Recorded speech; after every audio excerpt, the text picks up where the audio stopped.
રાજકોટમાં મનપા કચેરીએ જન્મ મરણની કચેરીમાં લોકોની લાંબી કતારો જોવા મળી છે। ડેટા ટ્રાન્સફરની કામગીરીના કારણે મુશ્કેલી સર્જાઈ। જન્મ મરણ વિભાગના મુખ્ય અધિકારીએ આપ્યું નિવેદન। કેન્દ્ર સરકારના આદેશ બાદ ડિજિટલ કામગીરી શરૂ કરવામાં આવી છે। ટૂંક સમયમાં ડેટા સિવિલ રજિસ્ટ્રેશન સિસ્ટમમાં દાખલ થશે। 2020થી 2025 દરમિયાનના જન્મ મરણના દાખલાઓમાં મુશ્કેલી સર્જાઈ છે।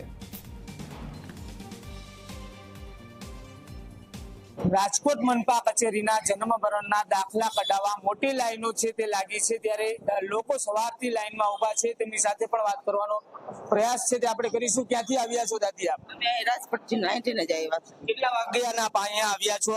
11 વાગે આવ્યા। શેનો દાખલો કઢાવવા માટે આવ્યા છો? ધરમ તારીખનો। જે રીતના જોઈ રહ્યા છો, લોકો વહેલી સવારથી આવી રહ્યા છે। આપ ક્યાંથી આવ્યા છો? અમે જસદણથી જસદણથી। કેટલા વાગ્યાના લાઈનમાં ઉભા છો? 11 વાગ્યા। અંદરથી શું કહેવામાં આવે છે જેના કારણે મોટી લાઈનો લાગી છે? અંદરથી અમને અંદર જવા જ નથી દીધા। આજે આ બહાર સિક્યુરિટી વાળા કે તમે લાઈનમાં બેસો। હજી ચોક્કસ જે રીતના લોકોને સિક્યોરિટી વાળા કહી રહ્યા છે કે તમે બહાર બેસો, અંદર લોકોને છે તે હજુ પહોંચવા દેવામાં નથી આવ્યા। ત્યારે ક્યાંથી આવ્યા છો આપ? આ રાજકોટથી જ।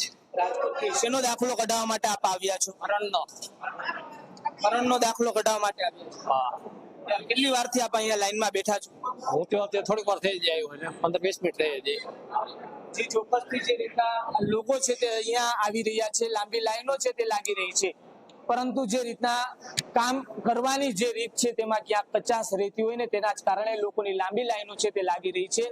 જે લાંબી લાઈનો લાગી રહી છે, વહેલી સવારથી લોકો લાઈનમાં ઉભા જોવા મળી રહ્યા છે।